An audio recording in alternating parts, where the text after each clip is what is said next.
देखिए, आज हम आपको ये बता रहे हैं कि ग्रहों की विशेष दृष्टियां क्यों होती हैं और ग्रहों की विशेष दृष्टियों का आपके जीवन पर कैसा प्रभाव पड़ता है। विशेष दृष्टियां केवल 3 ग्रहों के पास हैं।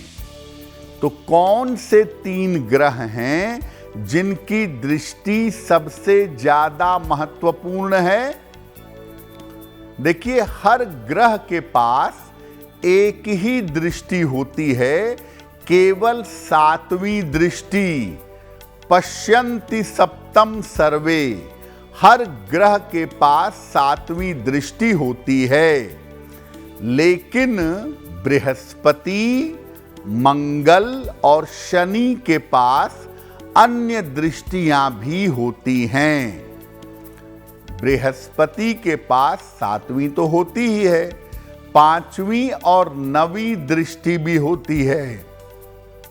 मंगल के पास 7वीं के अलावा 8वीं और 4थी दृष्टि होती है और शनि के पास 7वीं दृष्टि के अलावा 3री और 10वीं दृष्टि होती है।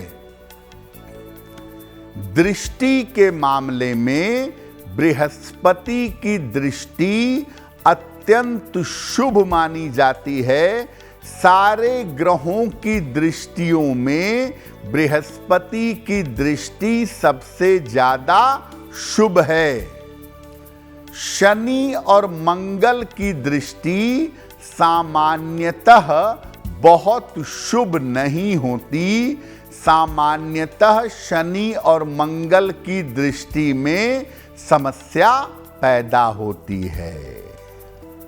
देखिए, आपको पहले ही बताया कि सारे ग्रहों में सबसे ज्यादा शुभ दृष्टि, शुभ प्रभाव बृहस्पति का माना जाता है और बृहस्पति की दृष्टि यानी गुरु की दृष्टि बहुत पवित्र होती है। क्या प्रभाव होता है जब बृहस्पति की दृष्टि अलग अलग ग्रहों पर पड़ती है? सूर्य पर अगर दृष्टि है तो व्यक्ति अत्यंत सम्मानित होता है, उसके अंदर राज लक्षण आ जाते हैं, राज्य करने का गुण उसको मिल जाता है। चंद्र पर गुरु की दृष्टि है तो व्यक्ति राज्य सुख वाला होता है और बहुत ज्यादा सात्विक होता है। मंगल पर जब बृहस्पति की दृष्टि होती है तो व्यक्ति अत्यंत पराक्रमी होता है। हालांकि अगर गुरु मंगल एक दूसरे को देखने लगे तो ये वैवाहिक उन्माद भी पैदा कर देता है। बुध पर अगर बृहस्पति की दृष्टि है तो व्यक्ति अत्यंत ज्ञानी और अत्यंत बुद्धिमान होता है। शुक्र पर अगर बृहस्पति की दृष्टि है तो जीवन में वैभव मिलता है, पारिवारिक सुख मिलता है। शनि पर अगर बृहस्पति की दृष्टि है तो व्यक्ति न्याय के क्षेत्र में सफलता पाता है और शनि पर गुरु की दृष्टि होने से शनि के अशुभ प्रभाव समाप्त हो जाते हैं। राहु और केतु पर अगर शनि की दृष्टि हो, राहु और केतु पर अगर गुरु की दृष्टि हो तो इनका बुरा प्रभाव समाप्त हो जाता है। बृहस्पति अगर किसी अशुभ ग्रह को देख ले, किसी अशुभ प्रभाव को देख ले तो निश्चित रूप से उसकी अशुभता, उसकी बुराई नष्ट हो जाती है।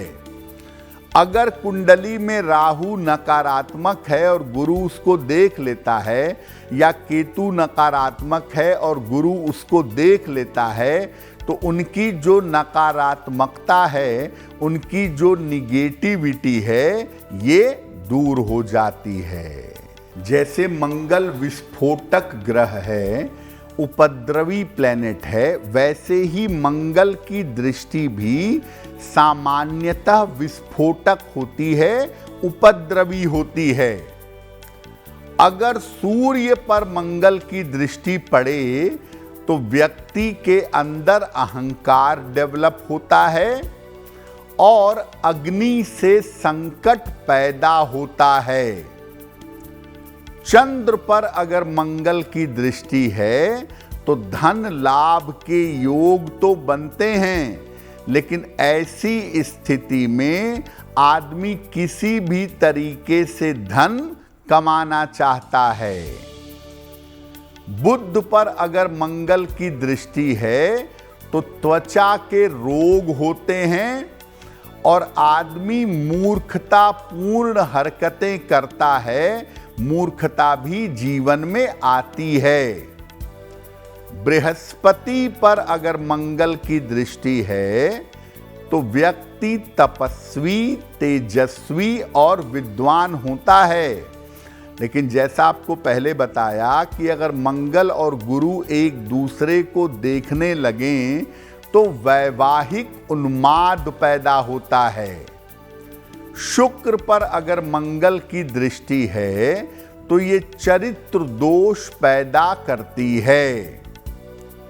शनि पर अगर मंगल की दृष्टि है तो दुर्घटना के, विस्फोट के और सर्जरी के योग बनते हैं। राहु और केतु पर अगर मंगल की दृष्टि आ गई तो आकस्मिक दुर्घटनाओं के योग बन जाते हैं। मंगल की दृष्टि सबसे ज्यादा नकारात्मक होती है वैवाहिक मामलों में। अगर मंगल की दृष्टि विवाह के भाव से, विवाह के ग्रह से या वैवाहिक मामलों से जुड़ रही है तो ये मंगल की दृष्टि वैवाहिक जीवन को बुरी तरह से खराब कर सकती है। जितनी पवित्र दृष्टि बृहस्पति की है, जहां पर पड़ेगी वहां गंगा जल छिड़कते हुए चलेगी।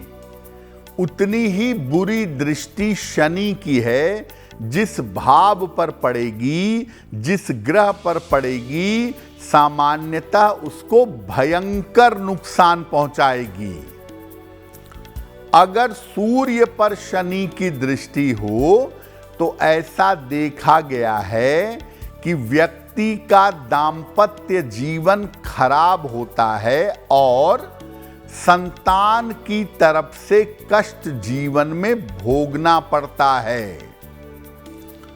अगर चंद्रमा पर शनि की दृष्टि हो तो तीव्र वैराग्य, संन्यास पैदा होता है। चंद्र पर शनि की दृष्टि हो तो व्यक्ति सन्यासी होता है या मानसिक रूप से रोगी होता है। अगर मंगल पर शनि की दृष्टि है तो विस्फोट जैसी या दुर्घटना जैसी स्थिति बनती है। सर्जरी, चोट चपेट, दुर्घटना की संभावना बन जाती है। बुध के ऊपर शनि की दृष्टि हो तो व्यक्ति धूर्त होता है और कभी कभी जरूरत से ज्यादा चालाक भी होता है। बृहस्पति पर शनि की दृष्टि हो तो व्यक्ति पेट का रोगी तो होता है, साथ ही साथ ज्ञानी और अहंकारी भी होता है। शुक्र पर अगर शनि की दृष्टि हो तो सामान्यतः चरित्र दोष जीवन में पैदा होता है और व्यक्ति निम्न कर्म में लिप्त रहता है। राहु या केतु पर शनि की दृष्टि हो तो व्यक्ति नशे का आदी होता है, लेकिन ऐसे लोग कभी कभी राजनीति में सफलता पा जाते हैं। देखिए, शनि की दृष्टि कुंडली के किसी बढ़िया भाव पर पड़ने लगे, शनि की दृष्टि कुंडली के शुभ ग्रह पर पड़ने लगे, और ख़ास तौर से शनि की दृष्टि अगर चंद्रमा के ऊपर पड़ने लगे तो शनि की दृष्टि के सबसे ज़्यादा बुरे प्रभाव इसी में दिखाई देंगे। ऐसी स्थिति में आपको शनि की दृष्टि से बचने का उपाय करना होगा। बहुत सरल सा उपाय है शनि की दृष्टि के बुरे प्रभाव से बचने का। हर शनिवार को हनुमान जी के मंदिर जाएं, हनुमान जी के सामने खड़े होकर या बैठकर हनुमान चालीसा का पाठ करें। जब हनुमान जी के सामने बैठ करके हनुमान चालीसा का पाठ करेंगे तो हनुमान जी की दृष्टि आपके ऊपर पड़ेगी, और जब हनुमान जी की दृष्टि आपके ऊपर पड़ने लगेगी या पड़ती रहेगी तो शनि की दृष्टि का दुष्प्रभाव कम हो जाएगा। तो शनि की दृष्टि के अशुभ प्रभाव को दूर करने का तरीका यही है कि हनुमान जी की दृष्टि में जाया जाए ताकि शनि का अशुभ प्रभाव समाप्त हो जाए। देखिए, बहुत सारे लोग ऐसे हैं जो राहु और केतु की भी सप्तम पंचम नवम दृष्टि मानते हैं और राहु केतु की दृष्टि पर भी काम करते हैं, लेकिन महर्षि पराशर ने कहीं भी राहु और केतु की दृष्टि नहीं मानी है। राहु और केतु की दृष्टि नहीं होती, इसलिए इनकी दृष्टियों का प्रयोग प्रेडिक्शन में नहीं किया जाता। राहु केतु का साहचर्य होता है। किसी ग्रह के साथ जब वो बैठते हैं, किसी ग्रह की संगति में जाते हैं तो उस ग्रह पर प्रभाव डालते हैं। या कोई ग्रह राहु के साथ बैठेगा तो वो राहु केतु के एक्सिस में उनके बीच में आ जाएगा, या केतु के साथ बैठेगा तो वो भी राहु केतु के एक्सिस में आ जाएगा। तो मुख्यतः राहु केतु की दृष्टि नहीं होती, इनका साहचर्य होता है, या कुछ स्थितियों में राहु या केतु की जो डिग्री है उसके बराबर की डिग्री पर अगर कोई ग्रह आता है कुंडली में कहीं भी तो उसके ऊपर राहु या केतु का प्रभाव पड़ जाता है। तो मुख्य बात यही है, देखिए, कि राहु केतु की कोई दृष्टि होती ही नहीं। क्या विशेष दृष्टि, क्या सामान्य दृष्टि, किसी भी प्रकार की दृष्टि राहु केतु की नहीं होती है। और इसीलिए जब आप कुंडली एनालिसिस करते हैं या करवाते हैं तो राहु केतु का कंजंक्शन देखें, किस ग्रह के साथ कंजंक्शन उनका बना हुआ है और किस पोजीशन में कुंडली में बैठे हुए हैं वो देखना ज़्यादा ज़रूरी है।